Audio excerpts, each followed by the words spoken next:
Après sa sortie du samedi dernier sur la gestion de la transition, le Dr Shogel Kokala Maïga est plus que jamais contesté par des soutiens de la transition. Il demande même sa démission lors de la célébration de la libération de la région de Kidal. Vous allez voir les détails dès l'entame de ce journal.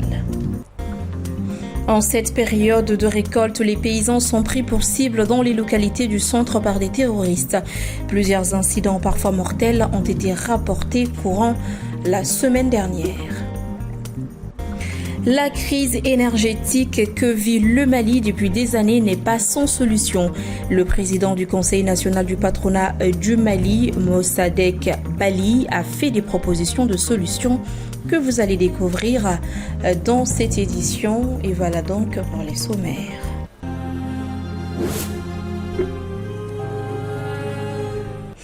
Ravi de vous retrouver pour cette nouvelle page d'information. Bonsoir à tous et bienvenue dans cette édition sur la télé totalement vôtre. Je vous l'annonçais tout de suite. En marge de la célébration de la date anniversaire de la libération de la région de Kidal, le 14 novembre 2023, ce mardi 19 novembre 2024, les organisations de la société civile et les partis politiques initiateurs de cette activité ont demandé la démission du Premier ministre Dr Shogel Kokala Maïga suite à sa sortie critique sur la gestion de la transition le 16 novembre dernier. Nous vous proposons d'écouter le porte-parole des organisateurs de cette manifestation au micro de notre reporter Assitan Diallo. Shogel! Shogel!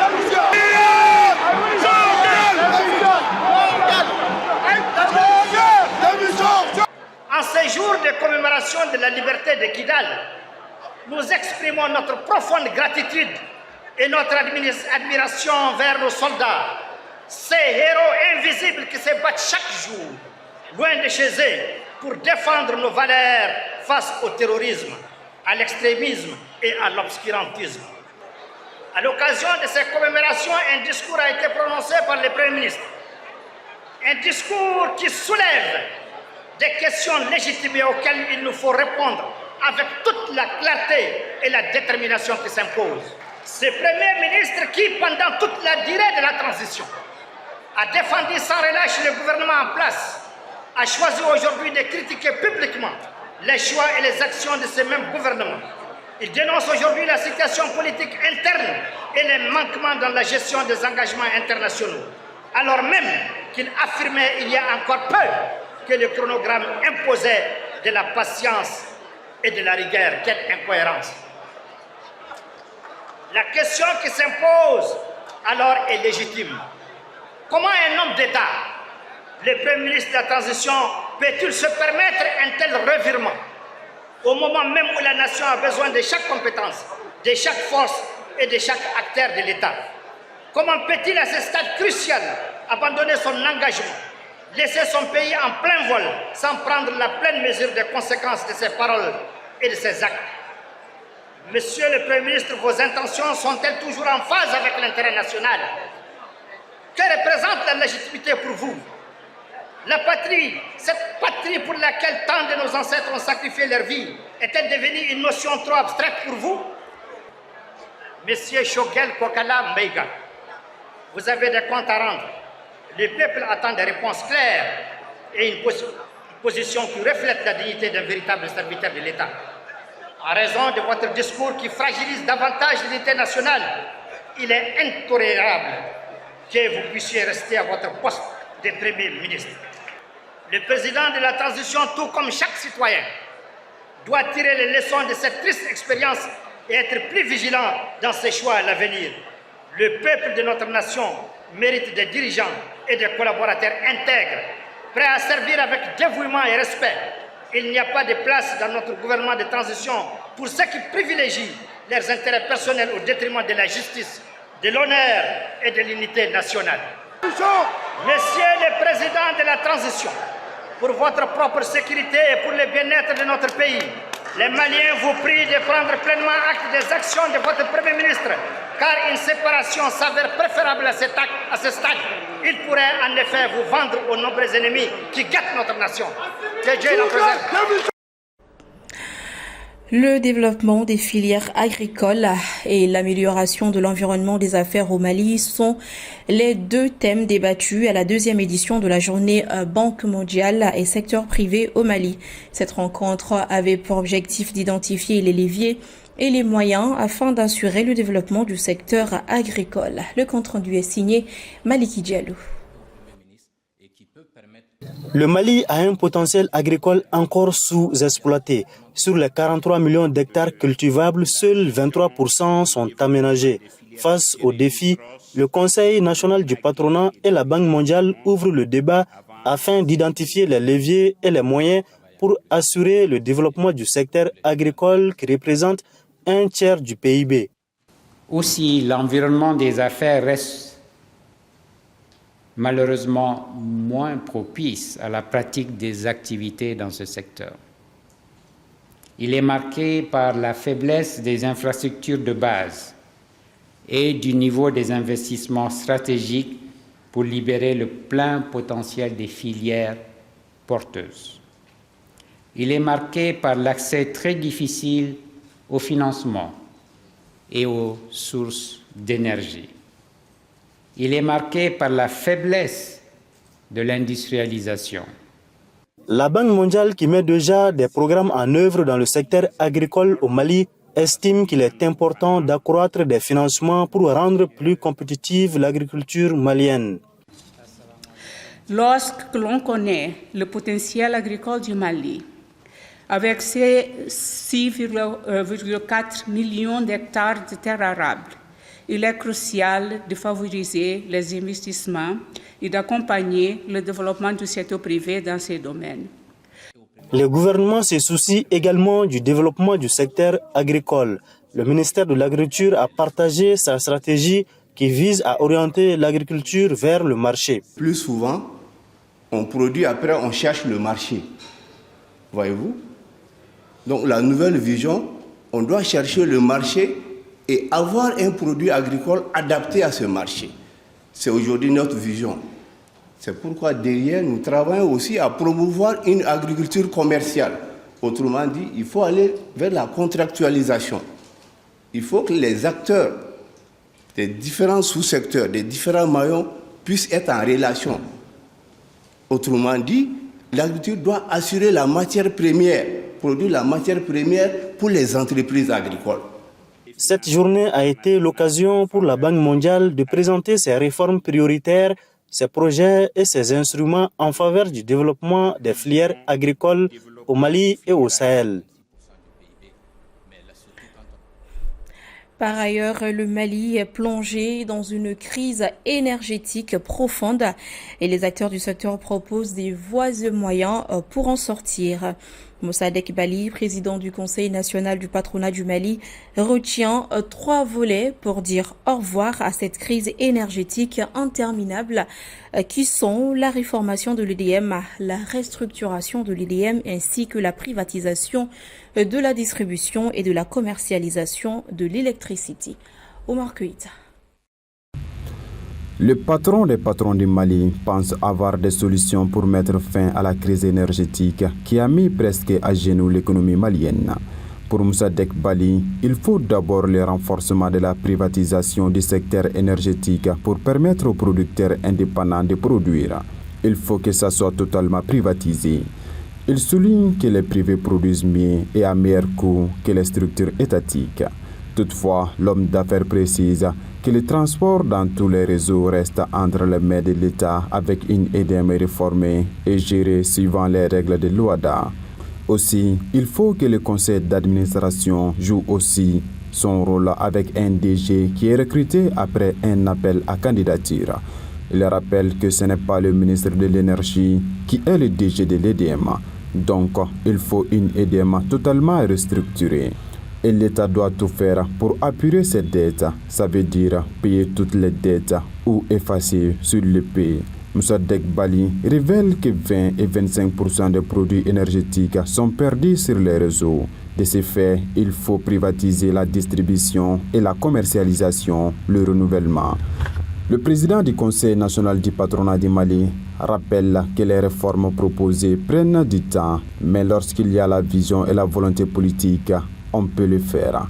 Car il y avait des pays en quelques années qui étaient au même niveau que nous, mais ils ont réglé leurs problèmes énergétiques. Enfin, il insiste qu'on ne peut pas attirer d'investisseurs sans énergie stable. Pour rappel, l'Assemblée générale de la FENEM, tenue le samedi dernier 16 novembre 2024 à l'hôtel Azaleh Salam de Bamako, a souligné que des voies et moyens ont été proposés par les acteurs clés afin de trouver une solution définitive à la crise énergétique. Il s'agit de la création d'un cadre législatif et institutionnel adéquat, le développement des énergies renouvelables et la sollicitation des investisseurs privés dans les secteurs privés. Le Conseil national de la statistique, présidé par le ministre de l'économie et des finances, a organisé le mardi 19 novembre 2024 l'atelier national de lancement du processus d'élaboration de la 4e génération du schéma directeur de la statistique 2024-2029. Il s'inscrit dans la continuité des efforts déjà entrepris au cours des cycles précédents afin de moderniser et de renforcer le système statistique national. Bakary Msidibé, compte rendu.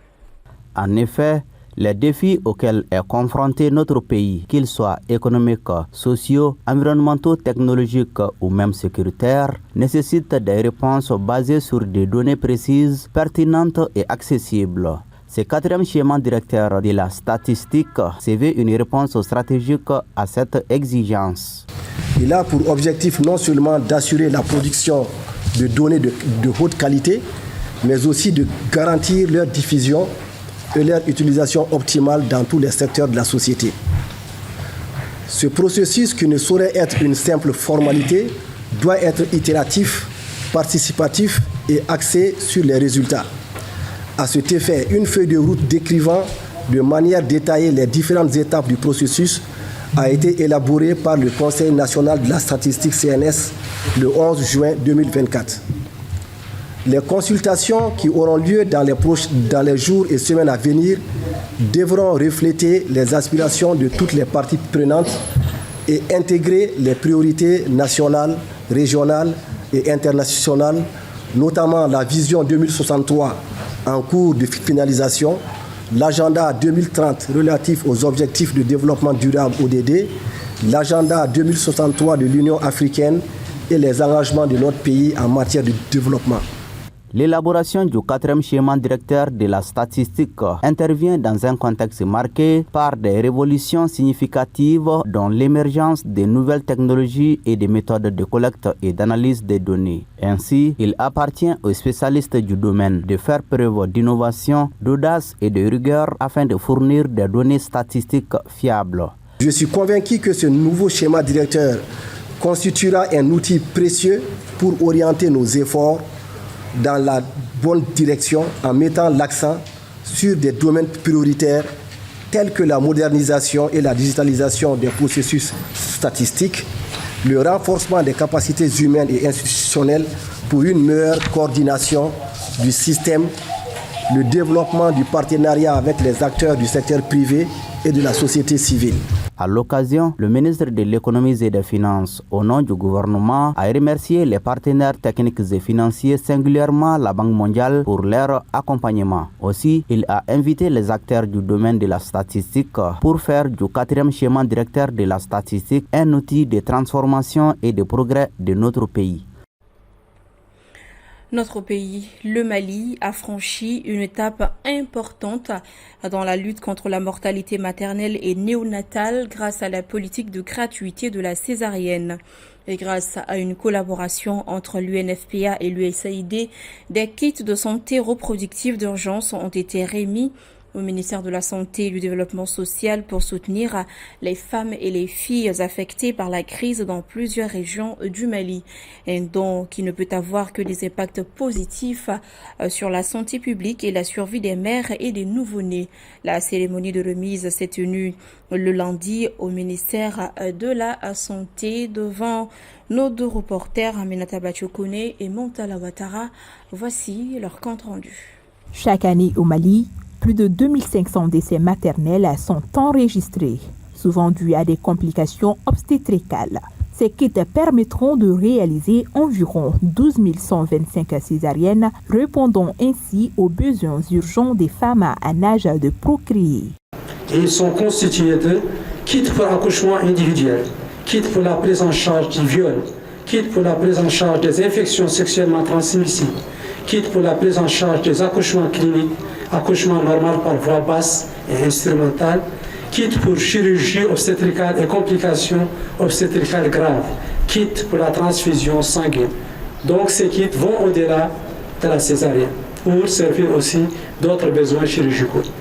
Ces kits vont servir à renforcer l'offre de services de santé sexuelle et reproductive et de répondre aux violences basées sur le genre dans les 8 régions d'intervention du projet. Cette donation s'inscrit dans le cadre d'un financement de l'USAID, marquant un engagement concret en faveur de la santé des femmes maliennes. Cette donation est une étape importante, mais elle ne suffit pas. Je suis heureuse de vous assurer que la deuxième tranche des kits est en cours de livraison. Des réflexions sont en cours pour répondre aux besoins de kits de transfusion sanguine qui restent à court de nos préoccupations pour les 2 années qui viendront. Ce geste intervient à un moment où la mortalité maternelle reste élevée au Mali, avec plus de 2500 décès maternels chaque année. Les autorités sanitaires ont salué la collaboration avec les partenaires pour surmonter les défis. Avec cette donation, nous pourrons étendre les interventions obstétricales à plus de 2000 femmes à l'état de procréer dans l'immédiat et jusqu'à 12 125 avec les étapes ultérieures de ce programme. Cet appui d'une valeur de 2,5 millions de dollars, soit 1,5 milliard de francs CFA, contribuera significativement à la réduction de la mortalité et de la morbidité maternelle et néonatale. Tout en reconnaissant la bonne collaboration et l'engagement indéfectible de nos partenaires USAID et UNFPA, je peux vous assurer que ces kits seront utilisés de manière judicieuse au profit des populations affectées par la crise. Après cette donation des kits, l'UNFPA prévoit des formations pour garantir leur utilisation optimale et renforcer la qualité des soins de la santé de la reproduction. Dans le cadre de la mise en œuvre de son plan d'action, Global Platforms Mali a organisé un atelier de renforcement des capacités de ses membres sur la violence basée sur le genre. Débuté le lundi 18 novembre 2024 dans un hôtel de la place, cet atelier qui s'inscrit dans le cadre du projet SPA2 vise à former et à sensibiliser les différents acteurs sur les violences basées sur le genre. C'est le compte-rendu de Lassine Diakité. La violence basée sur les genres est un phénomène complexe et omniprésent qui touche des millions de personnes à travers le monde, principalement les femmes et les filles. Cette formation de 5 jours a été initiée par JP Mali pour promouvoir des comportements non violents, favoriser une meilleure compréhension des causes profondes de la VBG et encourager des pratiques d'intervention adaptées. À travers cet atelier, les organisateurs entendent lutter efficacement contre ces fléaux. C'est pour vraiment les renforcer aujourd'hui sur la thématique des violences basées sur le genre. Parce que tout simplement, nous avons constaté aujourd'hui qu'il y a trop de violences aujourd'hui qui conduisent même souvent à la mort aujourd'hui, comme on appelle de nos populations.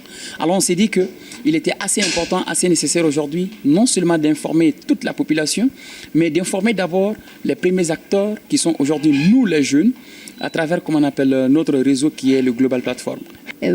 Renforcer nos capacités, en commençant par cela, renforcer nos capacités sur ces violences basées sur le genre. En cas de ces violences-là, comment est-ce que nous devons nous tenir? À la fin de cet atelier, nous voulons avoir des compétences nécessaires pour faire face à ces violences. En cas de ces violences, que ce soit nos proches, on ne le souhaite pas, que ce soit nous ou nos proches, donc faire face à cela et savoir quel chemin on doit emprunter pour remédier. L'impact de la VBG est profond et étendu, affectant non seulement les victimes, mais aussi leurs familles et la société dans l'ensemble. La présente formation est un outil crucial pour combattre la violence et promouvoir l'égalité des sexes. Nous souhaitons qu'à la suite de cette formation, que les uns et les autres, en tout cas les membres de cette plateforme, puissent s'imprégner des différentes notions, des différents concepts de cette thématique des violences basées sur le genre parce que on attend cette notion dans la rue, mais concrètement, la signification n'est pas tellement comprise. Donc cette activité va leur permettre vraiment de s'imprégner des vraies significations, des notions qui sont abordées notamment quand on parle de la violence ou des violences basées sur le genre. Le projet SPAD est mis en œuvre par l'Association malienne des expulsés en partenariat avec ActionAid International, Danemark, Sénégal et Mali. Il est financé par Danida à travers ActionAid. Environ 45 personnes venues des différentes régions du Mali et du district de Bamako participent à la formation. Je vous l'annonçais en début de journal, les terroristes s'attaquent désormais aux paysans dans leurs champs en cette période de récolte. Le week-end dernier, plusieurs incidents, parfois mortels, ont été rapportés. Les explications de Emma Fifame-Nounao. Le samedi 16 novembre 2024, des individus armés, probablement des terroristes, ont incendié des champs de riz dans le cercle de Nyono, dans la région de Ségou, menaçant ainsi la récolte de riz dans cette zone agricole du Mali. L'incident a eu lieu vers 17h dans le secteur ND5 de l'Office du Niger, une zone capitale pour la production de riz. Les bandits, arrivés depuis la direction d'une Ndila en passant par le secteur B6, ont mis le feu aux rizières prêtes pour la récolte, causant d'importants dégâts. Après leur acte barbare, les assaillants se sont dirigés vers une destination inconnue. Une vidéo circulant sur plusieurs plateformes montre les champs en flammes, alimentant la désolation des cultivateurs qui craignent pour la sécurité de leur récolte et de leur vie. Des attaques récurrentes dans la commune de Kandié, en région de Bajangara, ont obligé des habitants de 6 villages à se réfugier dans les communes voisines. Le dimanche 17 novembre, les individus armés non identifiés ont assassiné 2 personnes à Douro, dans la commune de Kandié. Des habitants rapportent que les 2 personnes étaient au champ pour les récoltes quand elles ont été attaquées par des présumés terroristes. Les habitants des différentes zones ont exprimé leur inquiétude et lancé un appel aux autorités pour intervenir et assurer leur sécurité afin qu'ils puissent achever leur moisson sans craindre de nouvelles attaques. La leçon inaugurale de l'Institut privé africain de technologie et de management ITMA a été prononcée ce lundi 18 novembre 2024 à l'attention des étudiants de la 9e promotion de l'Institut. Il s'agissait pour les organisateurs de sensibiliser les étudiants sur les défis à relever et les inculquer la culture de l'excellence qui prévaut dans cet institut. C'était en faveur d'une conférence débat que nos reporters à Ouassanogo et Zakaria Oumar Keïta ont suivi pour Renouveau Télé. Comme à l'accoutumée à chaque rentrée universitaire, les responsables de l'Institut africain de technologie et de management organisent une conférence débat avec les nouveaux étudiants pour prononcer la leçon inaugurale. Pour cette année, l'Institut a invité le président directeur général BIM Management School du Sénégal pour aborder avec les étudiants sur le thème l'excellence et la responsabilité. Une occasion de donner des conseils aux nouveaux étudiants afin qu'ils soient des modèles au cours de leur apprentissage universitaire et des exemples dans le monde professionnel. Nous sommes tous les deux passionnés par le secteur dans lequel nous sommes, qui est le secteur de l'éducation. Nous avons une proximité à la fois professionnelle, intellectuelle et sentimentale. Et je suis donc dans le prolongement de cette proximité. Je suis venu répondre à son invitation de venir ici à Aïtman et de faire cette leçon inaugurale autour du thème de l'excellence et de la responsabilité. Les éminents enseignants qui ont pris part à cette conférence débat ont félicité Aïtman pour l'initiative et encouragent les étudiants vers l'excellence. Vous savez, des bonnes universités comme l'Aïtma organisent justement ce genre de conférence débat où ils amènent d'éminents connaisseurs pour partager leurs connaissances avec les jeunes étudiants. Cette conférence-là se tient dans ce cadre-là et vraiment nous avons suivi avec brio cette présentation faite par le Dr Pape Diop. Profitant de l'occasion, l'Aïtman a remercié le président directeur BM pour sa disponibilité. Monsieur le président directeur général, votre expérience sont reconnues internationalement. Votre expérience et vos contributions au monde de la formation en management seront pour nos équipes pédagogiques et nos étudiants une source d'inspiration. Et cette visite marque pour nous une opportunité précieuse d'échanges enrichissants et de synergie future. Soyez assurés, Monsieur le PDG, de notre engagement à vous recevoir avec la plus grande considération et à faire de cette rencontre un moment mémorable. Créé en 2016, l'Institut africain de technologie et de management Aïtman se fixe comme mission d'offrir une formation de qualité à ses étudiants. Et voilà, cette édition est terminée. Merci à tous ceux qui ont contribué à sa réalisation. Un grand merci à vous également de l'avoir suivi. Au plaisir de vous retrouver demain pour de nouvelles informations. Bonsoir.